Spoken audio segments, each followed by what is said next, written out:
কাউনিয়ায় খোপাতি গ্রামের বাসিন্দা এনজিও কর্মী সোহেল রানার বিরুদ্ধে ইসলাম ধর্ম নিয়ে সামাজিক যোগাযোগ মাধ্যমে নানাভাবে মন্তব্য, কটূক্তি ও গ্রামবাসীর মধ্যে অপপ্রচার চালানোর অভিযোগ প্রত্যাহার করে সাংবাদিক সম্মেলন করেছে খোপাতি গ্রামের ধর্মপ্রাণ মুসলমান, এলাকাবাসী ও ছাত্র সমাজ।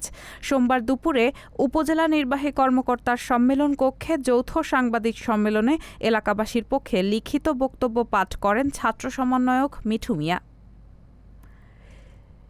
লিখিত বক্তব্যে তিনি বলেন, সাম্প্রতিক কাউনিয়ায় সামাজিক যোগাযোগ মাধ্যমে ইসলাম ধর্ম নিয়ে কটূক্তি বিষয়ে সোহেল রানার বিরুদ্ধে আনীত অভিযোগ আমরা প্রশাসন কর্তৃক তদন্ত ও খোঁজ নিয়ে জানতে পেরেছি যে দুষ্কৃতিকারীরা তার আইডি হ্যাক করে তার আইডি থেকে ইসলাম বিরোধী নানা পোস্ট করেছিল।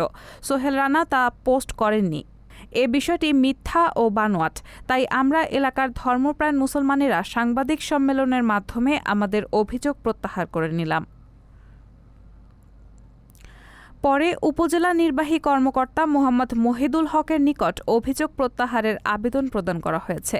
এ সময় উপস্থিত ছিলেন ছাত্র সমন্বয়ক মোহাম্মদ মাহতাব হোসেন, মোশাররফ হোসেন, আতিকুর রহমান, রুবেল হোসেন, সুমন, লিমন, কাউনিয়া উপজেলার ইসলামী আন্দোলন সভাপতি ইদ্রিস আলী, জামিয়া রহমানিয়া মাদ্রাসা লিল্লা বোর্ডিংয়ের পরিচালক হাফেজ মাওলানা আব্দুল আউয়াল।